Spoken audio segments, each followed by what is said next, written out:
Bonsoir à tous, bienvenue dans votre émission La Réunion Léla. On espère que vous avez passé un bon week-end, que cette semaine se présente sous de bons auspices et que on va aller vers un déconfinement. On va essayer de retrouver un peu de liberté, en tout cas, on le souhaite, je le souhaite pour nous en tout cas, et que pas seulement pour les Réunionnais, mais tous ceux qui ont besoin de retrouver de desserrer le taux et de retrouver un peu de liberté. On va parler d'élections à la Chambre de métiers et de l'artisanat de la Réunion. C'est le vote aura lieu du 1er au 14 octobre, donc le mois prochain. On va voir un petit peu, on va parler de taxi, on va en parler dans Cosement Réunionnais.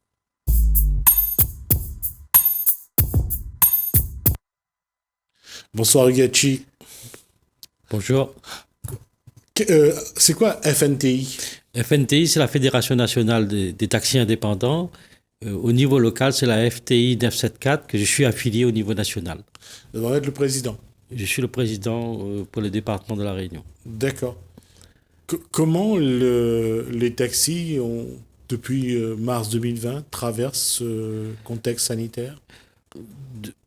Pour cette crise, comme tout le monde a connu, là jusqu'à maintenant, c'est pas terminé. Les taxis ont eu des difficultés au départ de cette crise à pouvoir transporter des malades. On a eu une baisse d'activité aussi au niveau des aéroports parce qu'il n'y avait pas des passagers qui arrivaient qui en font la demande. Et au niveau de la gare maritime, pour les croisiéristes, l'activité s'est arrêtée. Donc il y a eu un coup dur pour l'ensemble de la profession. Et puis petit à petit, on essaye de reprendre à travers le transport des malades. Et là, j'allais dire, comment la corporation traverse ce contexte sanitaire, mais est-ce que ça implique aussi qu'il y a eu ce qu'on appelle de trouver des solutions, d'essayer de faire en sorte de tenir le coup, de ne pas fermer boutique? Enfin, on peut dire que dans notre activité, de notre corporation, on a pu tenir, c'est grâce à l'activité des malades. L'activité des passagers, des touristes ou des croisiéristes, ça s'est arrêté et on ne sait pas quand est-ce que ça va reprendre. Au niveau de l'aéroport, il n'y a que des lignes de Réunion-Paris, Madagascar et Maurice dans l'océan Indien et Seychelles, il n'y a pas d'avion pour transporter les passagers, plus l'Asie aussi et l'Afrique du Sud. Donc on s'est contenté de transporter les malades avec un partenariat. Quand on dit transporter les malades, Gachi, ça veut dire quoi? Le transport assez professionnalisé, c'est-à-dire les malades qui vont faire la chimio, les dialyses, la rééducation, le kiné, les rendez-vous chez le médecin, voilà. Et ce contexte sanitaire-là a amené des malades supplémentaires? Oui, on a eu quelques demandes supplémentaires par rapport, il fallait amener les gens faire le vaccin. Ça, c'était une priorité demandée par l'État avec nos fédérations nationales et qui s'est transmis à La Réunion. Et puis, il y a beaucoup de demandes à La Réunion concernant le transport sanitaire. Et, quelquefois, tout le monde est à son programme de jour. Quand il y a une demande supplémentaire, ben là, il faut gérer ces déplacements. C'est toujours drôle quand le contexte va mal. Est-ce qu'on dit toujours que chacun essaye de se débrouiller, de ne pas sombrer? Est-ce que la solidarité s'est développée? Est-ce que les chefs d'entreprise de taxi ont serré les coudes, ont essayé de sortir un peu ensemble la tête de l'eau? Oui, ça s'est vu sur le terrain. Celui qui a un appel à la dernière minute et qui ne peut pas réaliser la course, il appelle un collègue. Et puis, il y a une plateforme qui est mise en place à la clinique de Saint-Clotilde, qu'on appelle le Speed Call. Quand il y a une demande de taxi, c'est celui qui est connecté qui prend en charge la course. Et puis, il y a les taxis qui sont organisés sur le réseau WhatsApp pour pouvoir transférer la course à celui qui se trouve dans la commune. Voilà. Au plus près? Au plus près, voilà. Et ça veut dire que vous avez eu le temps de repenser un petit peu à comment faire en sorte pour que le contexte économique, quand il sera de nouveau un peu plus libéré, puisse fonctionner de manière plus efficace, plus pratique et plus efficace pour les taxis? Vous avez commencé déjà à penser à l'après? On pense toujours à la sortie de crise, ça c'est sûr.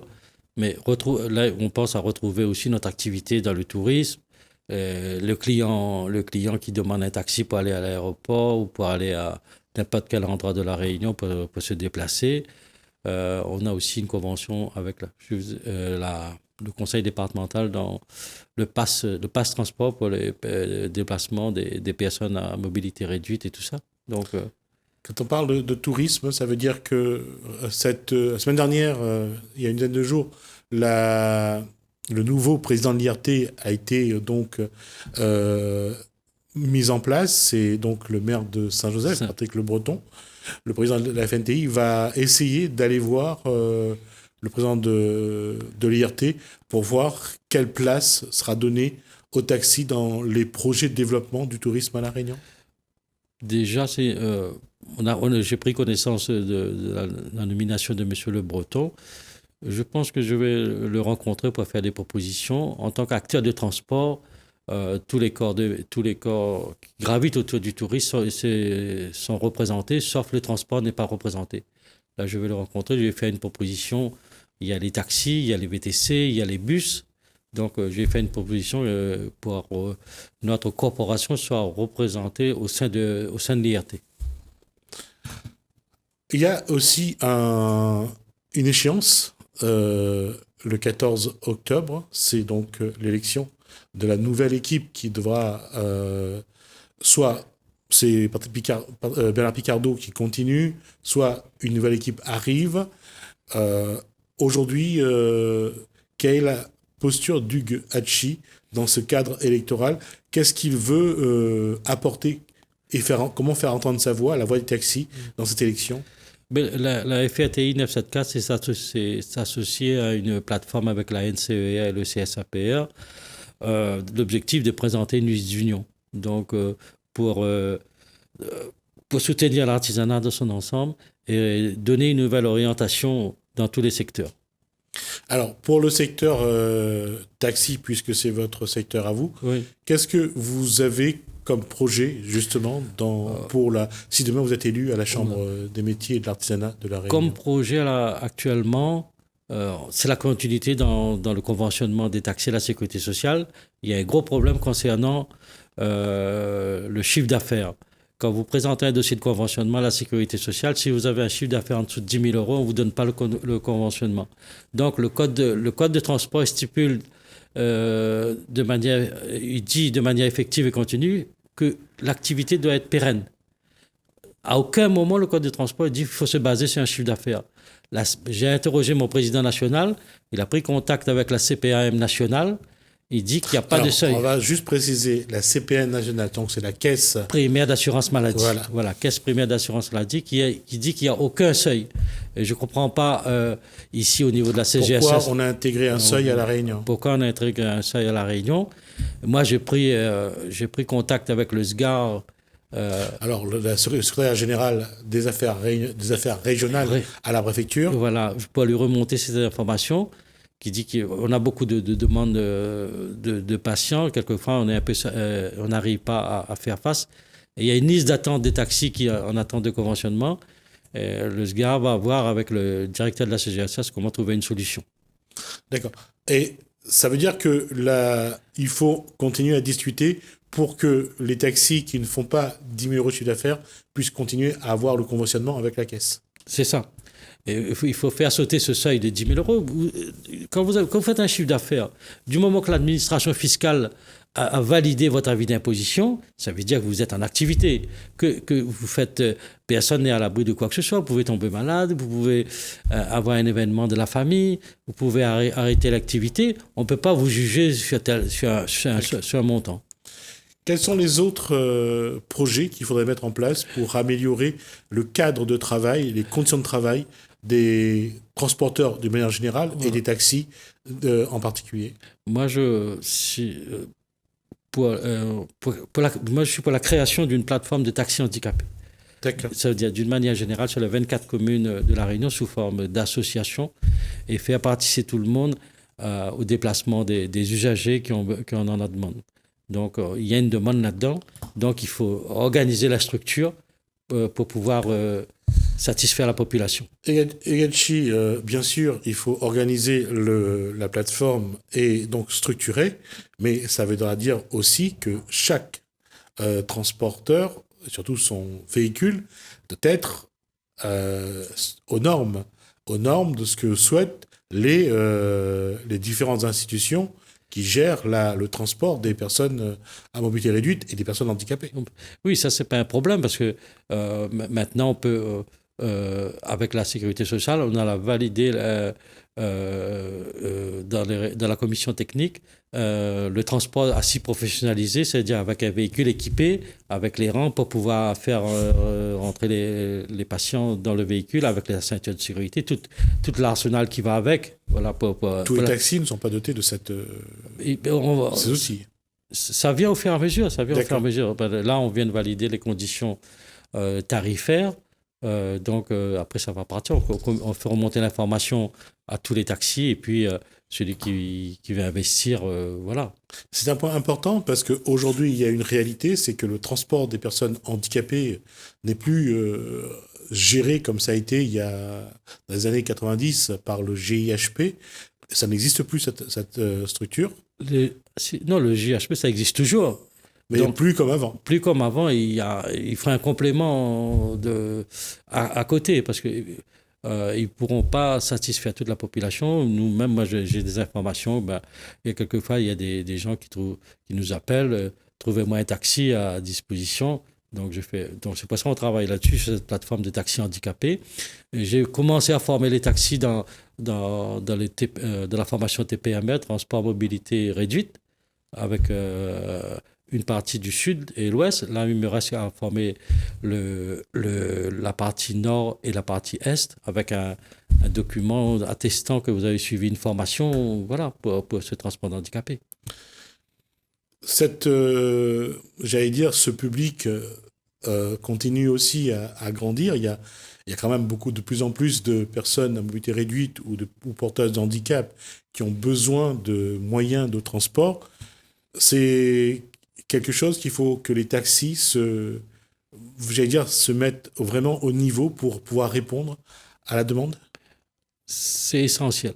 Il faut former les taxis, il faut respecter la réglementation. C'est beaucoup. Il y a tout ça à mettre en place parce que l'handicapé, il faut le chercher à domicile. Je prends un exemple. Il arrive de l'avion, il est en fauteuil roulant pour pouvoir le prendre, mettre dans son taxi, l'emmener à domicile. Oui, parce que ne serait-ce que l'exercice de le sortir du fauteuil pour l'installer à l'intérieur, ça demande une manipulation exigée par les instances. Une manipulation, mais on a commencé, comme je l'ai dit tout à l'heure, on a commencé à former les taxis. Environ une soixantaine de taxis sont déjà formés à ça. Ils ont eu leur attestation avec l'organisme de formation. Donc, je vais continuer ce travail la partie nord et la partie est de l'île à La Réunion. D'accord. Ça, c'est pour les. Il y a d'autres projets que vous allez préparer pour. Moi, je réfléchis. Voilà. Pour les taxis, il y a. Je vous explique. Le taxi, il y a l'ADS, l'autorisation de stationnement, plus vous avez droit à un véhicule inscrit à l'ADL en transport public de personnes. Ce véhicule peut intégrer un réseau de transport tel que Citalis, Car West, le Sud, la Civis, l'Est, je ne sais plus comment ça s'appelle. Estival. Estival, voilà. Ouais. Quand on regarde le prix que le taxi perçoit en travaillant dans ce réseau-là, je dis que c'est une bonne chose, mais les conditions d'application. Il y a une concurrence entre le taxi et les transports en commun. Ben oui, c'est pas la même chose parce que déjà avec ça, on n'a pas le deuxième véhicule inscrit à l'ADL. On a l'avantage de ne pas avoir l'aspect financier là pour pouvoir justifier tous les ans dans le bilan. Et par rapport à le transporteur plus de 9 places, il est obligé de justifier la capacité financière. Voilà, c'est la capacité financière. Donc, cette grille tarifaire que je vais travailler avec la Chambre de commerce aussi, parce que c'est beaucoup de transporteurs qui sont là-bas, transporteurs de voyageurs. Et puis, chez nous, à la Chambre des métiers, on a les taxis et les VTC. Donc, on veut mettre en place cette grille tarifaire avec un bureau d'études qu'on va faire des propositions, combien ça coûte par jour, combien ça coûte au kilomètre. Parce qu'aujourd'hui, Alors, quand on regarde la prestation qui sont payées, beaucoup de taxis ne tiennent pas la route. Ils font un bout de l'année, après ils arrêtent, ils ne peuvent plus, on ne peut plus. Parce qu'un salarié, toute charge compris, ça coûte 2 500 euros. Vous payez la traite de la voiture, vous payez l'assurance, vous payez les usures, le pneu, les vidanges. Qu'est-ce qu'il vous reste? Il ne reste rien du tout. Donc il faut bien apporter ce calcul de prix au niveau des intercommunalités pour bien faire respecter ça. On va apporter cette grille tarifaire avec l'interconsulaire Chambre de commerce, plus le SGA, comme j'ai dit tout à l'heure. Donc, secrétariat général aux affaires régionales. Aux affaires régionales. Et on va demander au Centre national routier de valider ça. Comme on a fait pour les transports de marchandises, aujourd'hui, on a pu mettre en place une grille tarifaire pour les transports de marchandises. Autant le faire aussi pour les taxis, pour les transporteurs d'une manière générale pour la Réunion. On sait qu'on prend un bus 15-22 places, ça coûte tant par jour. On prend un bus 35, 40 ou 50 places, ça coûte tant. Là, on peut payer le salarié bien comme il faut, donc un côté de rémunération, et pour que les TPE, PME puissent s'en sortir aussi. On ne va pas investir dans un minibus de 9 places. Au bout d'un an, on arrive à faire face. Ça rapporte par C. Il y a les dettes fiscales, sociales qui sont toujours là, qu'il faudrait régulariser. Donc voilà un peu pourquoi je veux faire cette grille tarifaire. D'accord. Autre projet pour les taxis, si demain vous êtes à la Chambre, ou d'ailleurs que vous soyez à la Chambre ou pas d'ailleurs. Ouais, qu'importe, on va voir les résultats, qu'est-ce que ça va donner. Actuellement, je fais une préparation des taxis pour la formation de capacité de transport de voyageurs, plus commissionnaires. Actuellement, il y a 11 taxis qui suivent une formation à Saint-André pour préparer la capacité. C'est-à-dire que demain matin, s'ils sont attestataires de la capacité, ils peuvent pouvoir répondre à un marché d'appel d'offres. Et il faut faire un groupement pour ça, parce que... Soit il peut répondre sous forme de groupement, soit on peut faire individuellement. Parce que les appels d'offres, généralement, ça vient soit des mairies, soit de la région, du département ou des intercos. Oui. Et il faudra sans doute être un costaud pour qu'un taxi réponde à un appel d'offres. Oui, après, on va demander comment à le tirer ces marchés. Tout le monde parle il faut aider des TPE, PME de la Réunion. Mais si on veut aider TPE de la Réunion, ce n'est pas faire un cahier des charges où les multinationales sont partout le marché.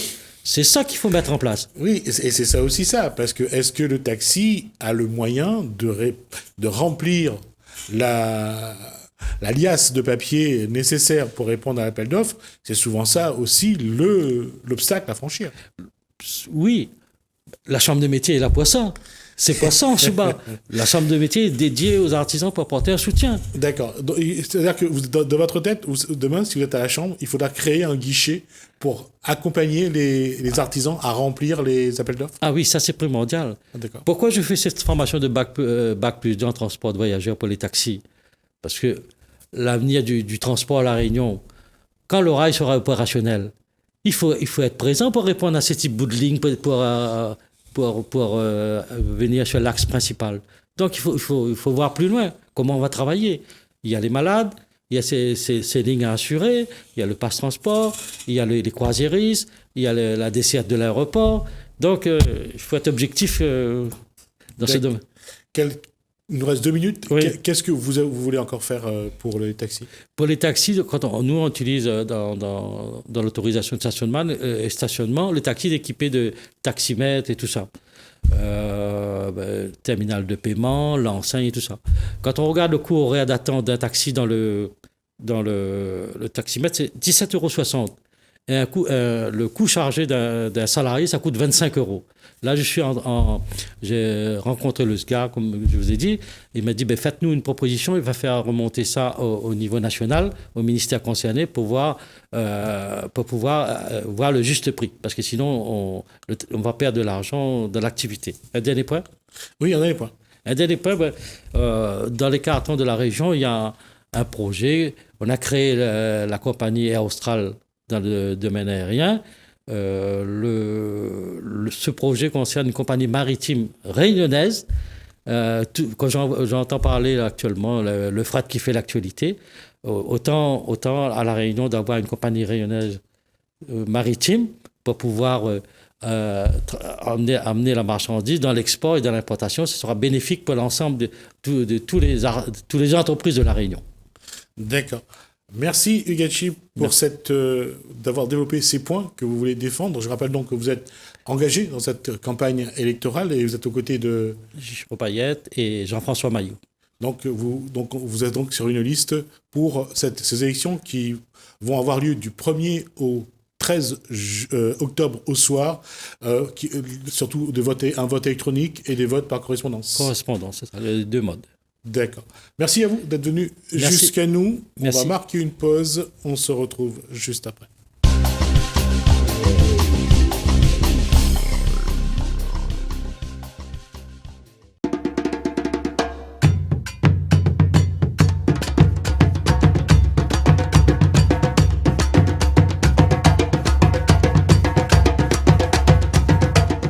Run, c'est d'abord une pensée pour Sud-Alfuma. Absolument, c'est une pensée pour Sud-Alfuma puisqu'il était plus qu'un historien. Il gardait donc à l'occasion de cette date-là une façon de célébrer un 20 décembre particulier. Au-delà de son cursus universitaire, prof d'université, chercheur, et il cherchait toujours à apporter un plus vers chaque 20 décembre par le biais de son travail d'historien, par historienne, en allant vers le plus grand public. Donc il y avait les festivités, mais il y avait surtout les conférences. Et le point principal sur lequel il voulait travailler le plus, c'est passer un maximum de messages à l'occasion du 20 décembre par rapport à la population. Pas seulement une population ciblée, comme on rencontre souvent. On dit aussi que c'était un historien pas comme les autres. Donc, il avait ce sens-là d'aller vers le plus grand public pour expliquer le 20 décembre. Parce que les gens entendent parler du 20 décembre, mais ne connaissent pas vraiment le fin mot de l'histoire. Le 20 décembre, pour Sud-Alfuma, et là je vais parler d'un point de vue journalistique, quand on regarde au départ, c'est historique, c'est la fin de l'esclavage, l'abolition de l'esclavage, entre le 20 décembre 1848 et le 20 décembre 2020. Comment le message a évolué, comment aujourd'hui le Réunionnais doit regarder ce cheminement entre le 20 décembre 1848 et le 20 décembre 2020. Entre 1848 et 2020, ce qu'il faut regarder, c'est au travers des actes qui ont été réalisés, notamment donc, par l'historien, par Sud-Alfuma lui-même. Premièrement, la pose des stèles dans différentes communes. Donc, beaucoup de communes aujourd'hui à La Réunion, il y a un stèle. C'est pour marquer donc chaque 20 décembre la fin de l'abolition de l'esclavage, avec des cycles de conférences, des explications et des manifestations. Donc, c'est au travers de ces actes-là où chacun peut constater ce qu'est un 20 décembre et la façon aussi de mettre en valeur les hommes et les femmes qui ont travaillé aussi bien les esclaves eux-mêmes, qui ont subi des violences indescriptibles parfois, que les chercheurs, que l'homme de la rue, que le Réunionnais d'une façon générale. Donc, ce qui a évolué, beaucoup évolué, donc c'est ça, ce sont ces actes, la mise en place des stèles, la multiplication de conférences, revenir sur le sens du 20 décembre. Pourquoi le 20 décembre? D'où viennent les Réunionnais, les esclaves qui eux célèbrent aujourd'hui les Réunionnais? Donc il a repris les choses à la source pour expliquer aux gens donc ce qu'était le 20 décembre. Et il a donné un sens particulier à notre 20 décembre, parce que ne faites pas pour fêter, il faut aussi comprendre ce qui s'est passé. Et où ça s'est passé, comment ça s'est passé. Donc voilà, c'est cette façon-là. Donc il a eu un regard au-delà de la Réunion. Il a mis en place donc, la stèle dans les différents pays d'où viennent les esclaves. Et ça, c'est important. Une façon de découvrir que les gens d'ici, malgaches, africains, indiens, asiatiques, etc., eh bien, ont une connaissance de ce qui s'est passé. D'où pourquoi ils sont ici, sur cette terre de la Réunion, au jour d'aujourd'hui? Quelle a été un peu l'histoire? Eh bien, voilà, c'est tout ce travail de recherche mis à la disposition du plus grand nombre. Voilà, et il y a beaucoup de choses qui ont été faites. Il y a l'organisation de grands séminaires, par exemple, où les historiens des autres pays, par exemple de la Caraïbe, des Antilles, de l'île Maurice, de Madagascar, d'Afrique, sont venus pour porter le témoignage sur ce que c'est que l'esclavage, ce que c'est que le 20 décembre. Mais ça n'est pas terminé. Il y a des films. Fidel lui-même a tourné un film sur l'esclavage à la Réunion. Voilà une façon de porter la connaissance des gens, le vrai sens de l'esclavage à la Réunion. Donc, 172 ans depuis 1848 à aujourd'hui, bon, c'est vrai qu'il y a eu un passage à vide, si on peut appeler ça comme ça, où pas grand-chose n'était dit. Alors, c'est dû quoi? C'est dû aux circonstances, à la politique, etc. Mais aujourd'hui, on ne peut plus rester dans le silence. On ne peut plus garder pour nous, par des historiens, les choses que nous connaissons. Il faut apporter aux gens, il faut former la nouvelle génération, éduquer la nouvelle génération sur ce que c'est que l'esclavage. C'est vrai pour les scolaires jeunes, mais il y a un vide entre le scolaire et le grand public, et c'est ce vide-là qu'il faut combler au jour d'aujourd'hui. Dernière question, Paul Kanagi. On voit qu'aujourd'hui, dans le regard des Réunionnais de notre monde contemporain, chacun a plus ou moins sa définition du 20 décembre. Comment doit-on faire pour que le peuple réunionnais mesure l'essentiel de cette date du 20 décembre pour hier, aujourd'hui et demain? Alors, il faut qu'il soit aussi partenaire, participant. Il ne faut pas qu'il soit mis comme observateur d'un côté. Il faut qu'il participe. Il faut qu'il soit associé à tout ce qui se fait sur le thème de la recherche, sur le thème de l'existence qui existe comme livre, comme film, résultat de recherche, qui reste dans le giron de l'université, par exemple. Il doit être un acteur. Il ne doit pas être un observateur. Il faut l'associer. Alors c'est pour cela, moi je dis, il faut populariser. Lorsqu'on parle de 20 décembre, il faut tenir des conférences, pas seulement dans des salles, mais aller sur des places publiques. Dire par exemple, les gars, ce soir nous parlons de Stelfima, nous parlons de l'esclavage, venez nous écouter. Ouvrir cette porte-là. Voilà, à mon avis, c'est le sens qu'il faut donner à la main tendue vers les autres. Cette transmission, comment doit-elle être vis-à-vis de nos jeunes? Comment l'histoire de la Réunion doit rentrer dans l'éducation des enfants de la Réunion? Alors, il faut que les services concernés et le rectorat se réapproprient un peu tous les thèmes autour de l'esclavage. Et nous sommes déjà ici bien précis, puisque nous avons tous les éléments de recherche sous la main. Donc, il y a des gens qui peuvent en parler, il y a des chercheurs, des historiens, et il ne faut pas attendre que ces gens disparaissent pour mettre au bout du jour l'esclavage dans l'éducation nationale. Oui, le ministre d'ailleurs, il est très favorable de l'éducation à ce que l'esclavage soit beaucoup plus enseigné dans tous les milieux, sans exception.